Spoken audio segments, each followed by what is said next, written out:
अच्छा अच्छा।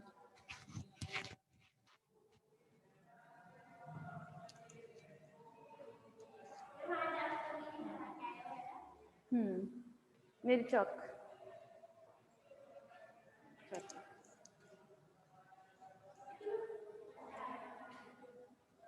हाँ भाई फाइनल ईयर। अब जरा ध्यान दीजिए आप।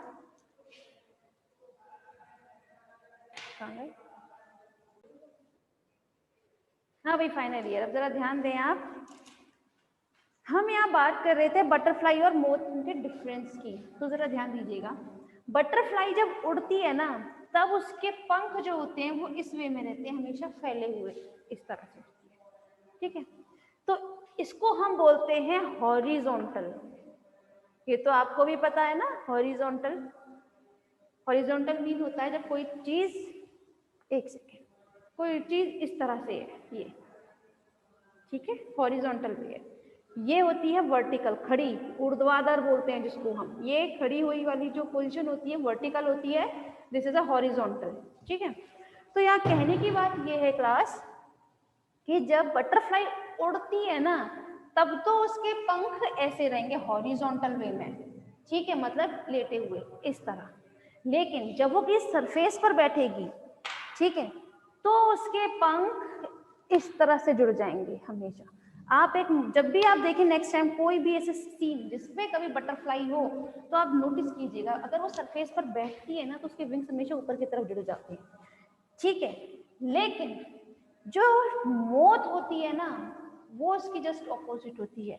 मतलब जब उड़ती है तब तो वो इसी टाइप से होती है, लेकिन जब वो बैठती है ना, तब भी उसके विंग्स इसी तरह से रहते हैं हॉरिजॉन्टल वे में। वो कभी भी अपने विंग्स को वर्टिकल नहीं करती, इस तरह से ऊर्ध्वाधर वे में कभी नहीं करती है, ठीक है। तो ये इनका होता है मेजर डिफरेंस। मतलब किस तरह से आप पहचानेंगे कि ये शलभ है, मतलब मोथ है या बटरफ्लाई, तो उसका सबसे अच्छा तरीका जो होता है वो यही होता है कि आप उन्हें कहीं बैठने दें, वो अपने इस तरह से बैठती हैं या इस तरह से, उसी से आप आइडेंटिफाई कर लेंगे, ठीक है। तो यहाँ हम बात कर रहे हैं अपने मोथ की। तो जो साइंटिस्ट थे उन्होंने क्या किया, उन्होंने एक मोथ ली थी, शलभ, ठीक है। उन्होंने शलभ लिया और उसको एक जार में बंद कर दिया, यहां पर।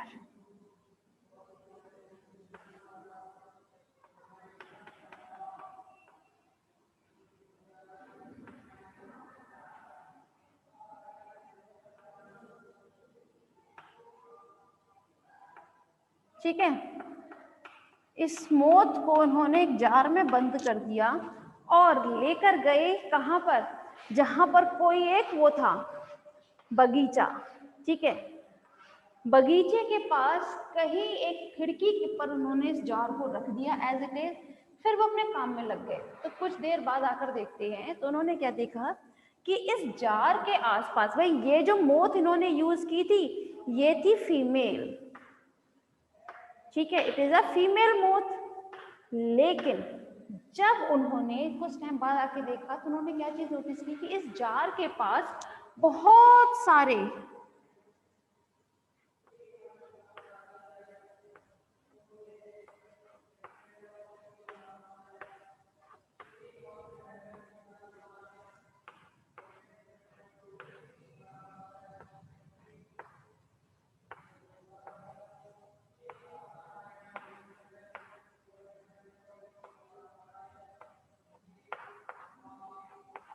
ठीक है, बहुत सारे मेल मोथ। भाई मेल मोथ को हिंदी में हम बोलेंगे नर शलभ, ठीक है। तो यहाँ पर मेल मोथ इसके जार के आसपास बहुत आ चुके थे। तो उन्होंने लगा, जो साइंटिस्ट थे उन्हें क्या लगा कि शायद हो सकता है इस बगीचे में जितने भी मेल थे वो सब इसकी तरफ इसलिए खींचे चले आए क्योंकि हो सकता है उन्होंने इसको देख लिया हो, है ना, इसीलिए शायद वो उनको देखकर से बचाने आ गए। तो फिर उन्होंने क्या किया, ये तो था एक नॉर्मल, भाई नॉर्मल जार में रखा था जिसमें उन्होंने ये थोड़ी थोड़ी रॉड्स लगी हुई थी जिसमें से मोथ बाहर नहीं निकल सकती थी, बस इतना गैप रखा था। वहीं उन्होंने फिर नेक्स्ट टाइम पर क्या किया, इसी को ये एक और जार लिया, लेकिन ये जार जो यूज किया था वो था आपका कांच का, कांच का जार यूज किया था। अब कांच के जार में यहां पर उन्होंने एक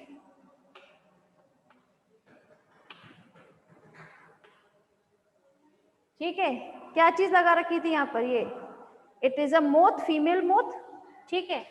अब उन्होंने क्या चीज नोटिस की और इन्होंने क्या किया, सेम जगह पर ले जाके रखा, उसी बगीचे के पास में जो खिड़की थी वहीं जगह जाके रख दिया उन्होंने। अब उन्होंने क्या नोटिस किया दूसरे दिन कि यहाँ पर एक भी नर मोथ था ही नहीं, ठीक है। अब उन्हें क्या लगा, जबकि पता ही कांच का था, मतलब जो इतने भी मेल मोथ थे वो सब इसको देख तो सकते थे, लेकिन फिर भी देखने के बावजूद भी नहीं आए।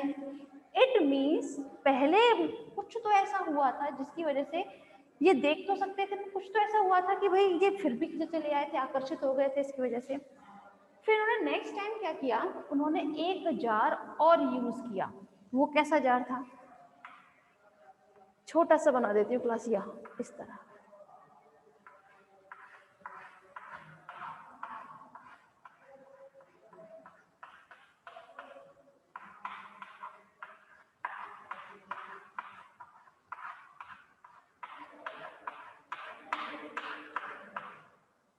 उन्होंने ये जो जार यूज किया था, अब ये जार एक नॉर्मल जार से थोड़ा सा कंडेंस था, मतलब यहाँ पर ये जार यूज जो किया था इस पर लगा दी थी उन्होंने नेट, एक जाल लगा दिया था जो बहुत ज्यादा महीन जाल था, ठीक है। और उसमें रख दी थी फीमेल मोथ एज यूजुअल, मतलब आप है ना बाहर से देखोगे तो इसमें आपको दिखाई नहीं देगी फीमेल कि इसके अंदर है क्या चीज, ठीक है। सिर्फ और सिर्फ वो देख सकती है, आप लोगों ने जनरली ध्यान दिया हो छोटे से छेद में से आप बाहर का देख सकते हो, लेकिन बाहर से अंदर का जनरली दिखाई नहीं देता है ना।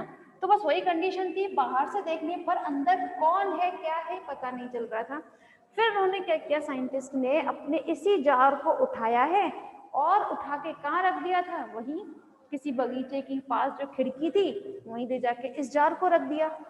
अब जब थोड़ी देर के बाद वो आते हैं तो बहुत आश्चर्यचकित हो गए ये देखकर कि यहाँ पर इस जार के पास फिर से बहुत सारे मेल आ चुके थे, भाई मेल मोथ फिर से बहुत आ चुके थे, जबकि इस बार मेल मोथ को इसमें प्रेजेंट जो इनकी फीमेल मोथ थी वो दिखाई नहीं दे रही थी, फिर भी वो आए। इट मीन्स इस मोथ ने कुछ इस टाइप का कोई एक केमिकल रिलीज किया था,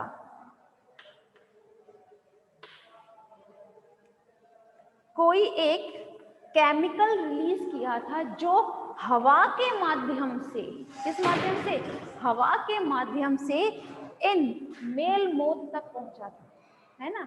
क्योंकि भाई अगर देखने भर से ये लोग आ जाते तो जब कांच का जार यूज किया था यहाँ क्यों नहीं आए, देखा तो उन्होंने यहाँ पर भी था ना, फिर यहाँ क्यों नहीं आकर्षित हुए। सिर्फ आकर्षित करने के लिए तो जो बोनेट थे उन्होंने एक ही निष्कर्ष निकाला कि आकर्षित करने के लिए इस फीमेल मोथ ने कोई ना कोई तो केमिकल रिलीज किया ही होगा, जिसकी वजह से ये जितने भी मेल थे इसकी तरफ आकर्षित हो गए। तो इस तरह से बोनेट ने क्या सिद्ध किया कि फेरोमोन का इंसेक्ट के व्यवहार में बहुत ज्यादा परिवर्तन आ जाता है। जैसे ये आकर्षित हो गए थे, है ना, ये तो हुए भाई किसके लिए,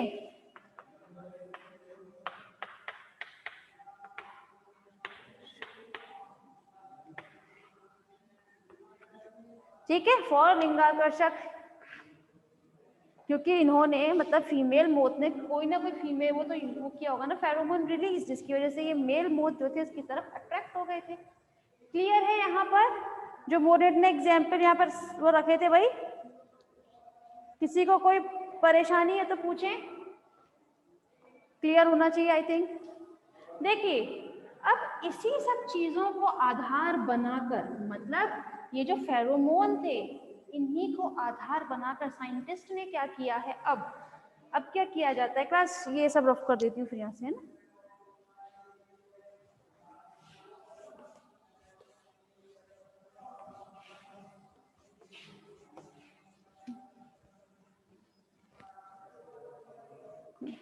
देखें जरा, तो इन्हीं सब चीजों को आधार बना के, फेरोमोन को आधार बनाकर वैज्ञानिकों ने क्या किया है, उन्होंने कृत्रिम फेरोमोन बनाए हैं। ठीक है, कृत्रिम फेरोमोन का निर्माण किया है और उन कृत्रिम फेरोमोन को अधिकतर यूज किया जाता है उपज के दौरान। भाई जो फसल होती है ना,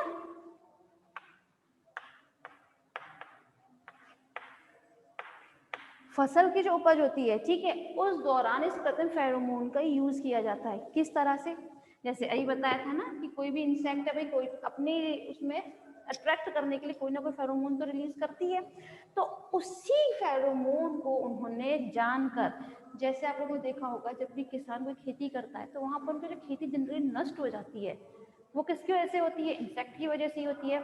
अब देखिए आप लोगों का ध्यान दें तो अभी फिलहाल किसका अटैक हुआ था, टिड्डियों का अटैक हुआ था, है ना। तो उनसे बचाव के लिए किसानों ने बहुत अलग तरीके का वो अपनाया था, वो कुछ थाली बजाते थे उन्हें भगाने के लिए, कुछ और।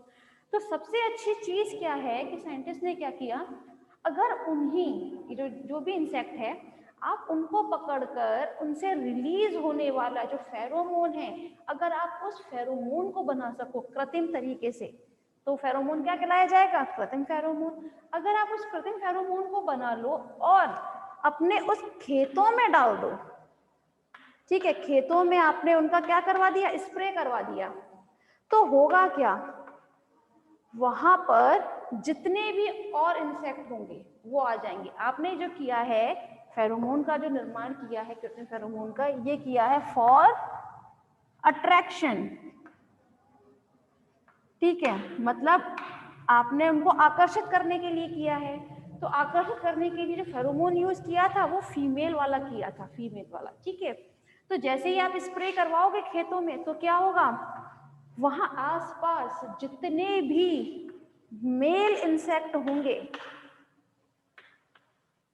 ठीक है, जितने भी नर कीट होंगे वो सब क्या हो जाएंगे, आकर्षित हो जाएंगे,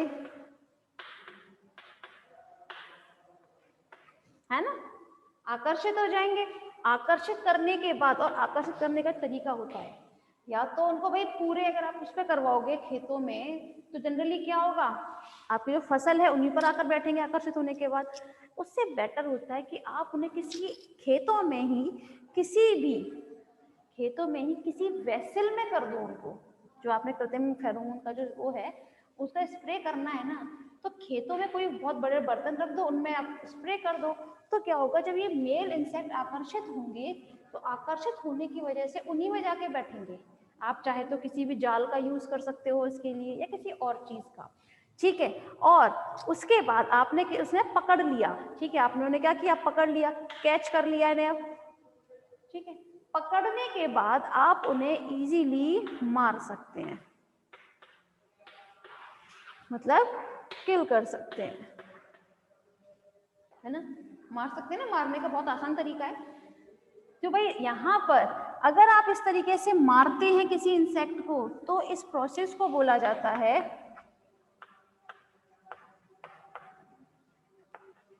अट्रैक्ट एंड किल, मतलब आकर्षित करो व संहार करो। इस प्रोसेस को क्या बोला जाता है, आकर्षित करो व संहार करो। पहले आकर्षित करो, उसके बाद उन्हें मार दो। तो आकर्षित करने के लिए जो चीज यूज की जाती है वो होती है कृत्रिम फेरोमोन, जो जनरली भाई अगर आपने कृत्रिम फेरोमोन बनाया है यहाँ पर तो देखिए इंसेक्ट के बिहेवियर में चेंजेस आ रहे हैं ना, उस तरीके से आप अपने आसपास के जितने भी कीट होते हैं उन पर नियंत्रण पा सकते हैं, ठीक है ना, उनकी पॉपुलेशन को बहुत इजीली कंट्रोल कर सकते हैं। एक तो हो गया ये तरीका, ठीक है, मतलब आपने किसी उसमें पकड़ा, मतलब attract and kill. Attract and kill समझ में आया ना आप लोगों को, समझ में आया होगा क्लास आके, है ना।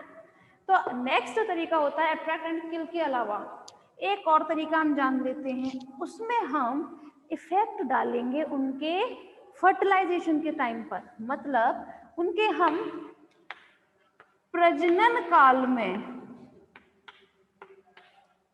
काल में हम उनकी जो प्रक्रिया होती है प्रजनन की को स्पंदित कर दें, मतलब उनको हम थोड़ा सा रोक दें। और रोकने के लिए हमें क्या करना होगा, सेम प्रोसीजर, कृत्रिम फेरोमोन करना पड़ेगा। कृत्रिम फेरोमोन का निर्माण किया, निर्माण करने के बाद जो जहाँ पर भी है वो उस टाइप के कीट, ठीक, उनके पॉपुलेशन को आप किस तरीके से कंट्रोल कर सकते हैं? किसी की जनसंख्या कंट्रोल करने के सिर्फ दो ही तरीके हैं, या तो आप उन्हें मार दो पकड़ के, या फिर उनकी आगे ग्रोथ मत होने दो, मतलब आप उनको आगे रिप्रोडक्शन मत करने दो। दो ही तरीके तो इनकी पॉपुलेशन कंट्रोल करने के। मारने वाला तो सीख लिया, अट्रैक्ट एंड किल में, ठीक है, आकर्षित करो, संहार करो। लेकिन जब नेक्स्ट जो होता है उनकी पॉपुलेशन कंट्रोल करने के लिए क्या, उनको आगे प्रजनन मत करने दो, ठीक है। तो सेकंड तरीके के लिए भी हम यही करेंगे। तो प्रजनन ना करें इसके लिए पहले हमने क्या किया, कृत्रिम फेरोमोन का निर्माण किया। और जो हमारे क्या थे, खेत थे, हम खेतों के पास गए और किसी भी वेसल में या किसी भी नेट में आपने क्या किया, उनका स्प्रे कर दिया या उनको डाल दिया कृत्रिम फेरोमोन को। तो वहां के जितने भी कीट होंगे आसपास वो उनकी तरफ आकर्षित हो जाएंगे और वहां पर आप चाहे तो उनको बंद कर लें, चाहे उन्हें मार दें, कुछ भी करें, मतलब आपको सिर्फ और सिर्फ उन्हें प्रजनन करने से रोकना है बस। आपका जो उद्देश्य है वो यही है कि सिर्फ प्रजनन करने से रोक दें आप उन्हें, ठीक है। प्रजनन करने से रोक देंगे तो जाहिर सी बात है आगे उनकी पॉपुलेशन बढ़ेगी ही नहीं, ठीक है। क्लियर है यहाँ पर क्लास? फाइनल ईयर क्लियर हो गया?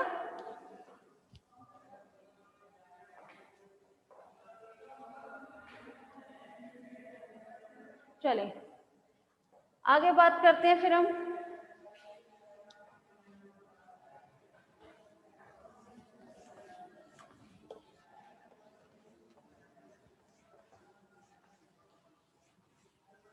अभी थोड़ी देर पहले मैंने एक एग्जाम्पल दिया था,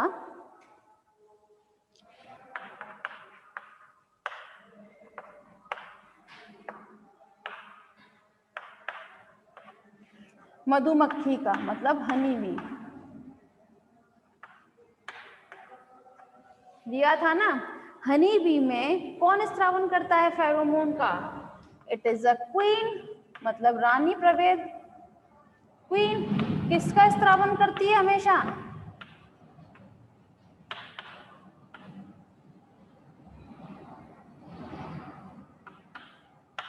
क्वीन सब्सटेंसेस का, जिसमें क्या प्रेजेंट रहता है? अल्फा कीटोडेकेनोइक एसिड प्रेजेंट रहता है, जिसे श्रमिक जो होते हैं वो उन्हें क्या करते हैं, ग्रहण करते हैं। यहाँ तक तो आपने सीखा था। अब क्या करते हैं, ये जब दिया जाता है ना किसी भी क्वीन के द्वारा अपने श्रमिकों को, तो ये जो इनके श्रमिक होते हैं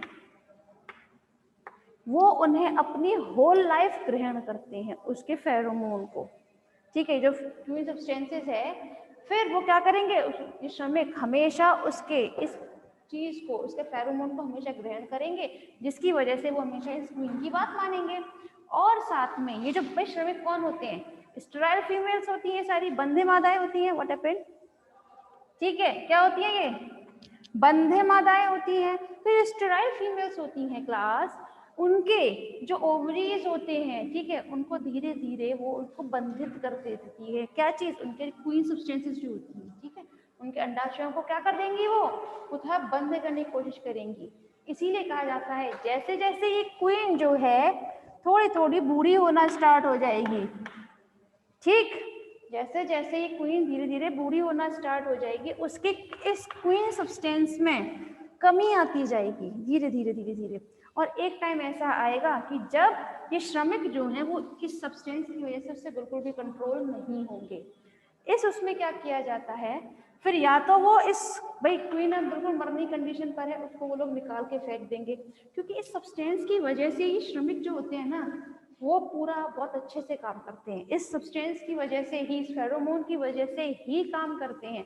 वो खाना ढूंढते हैं तो इस सब्सटेंस की वजह से, जो हाइव का निर्माण करते हैं तो इस सब्सटेंस की वजह से, या जो भी होता है रॉयल जेली देते हैं, कुछ भी काम करते हैं वो इस सब्सटेंस की वजह से करते हैं, ठीक है। अब जाहिर सी बात है ये बूढ़ी हो गई थी तो उसका सब्सटेंस कभी धीरे कम होना स्टार्ट हो गया। तो श्रमिक जो हैं अगर जब तक इन सब्सटेंस नहीं मिलेगा तब तक ये श्रमिक थोड़े से आलसी हो जाएंगे। कैसे हो जाएंगे, आलसी हो जाएंगे, एक दूसरे से लड़ना शुरू कर देंगे, या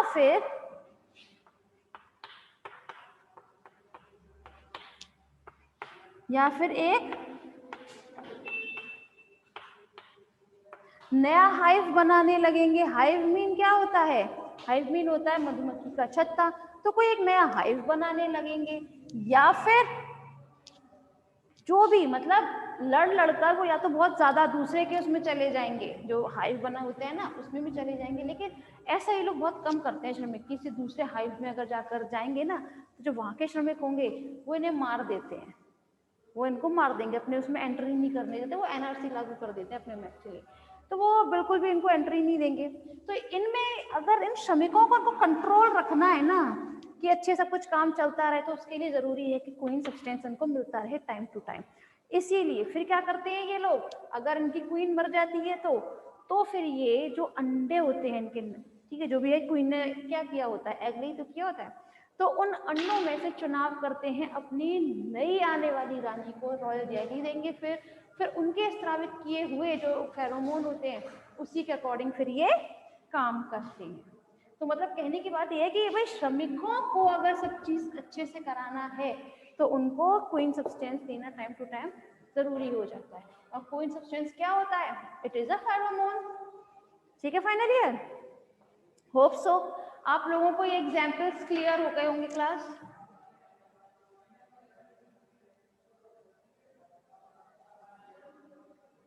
है ना। फाइनल ईयर में जवाब दीजिए आप, यस नो। चलिए ठीक है फिर मैम।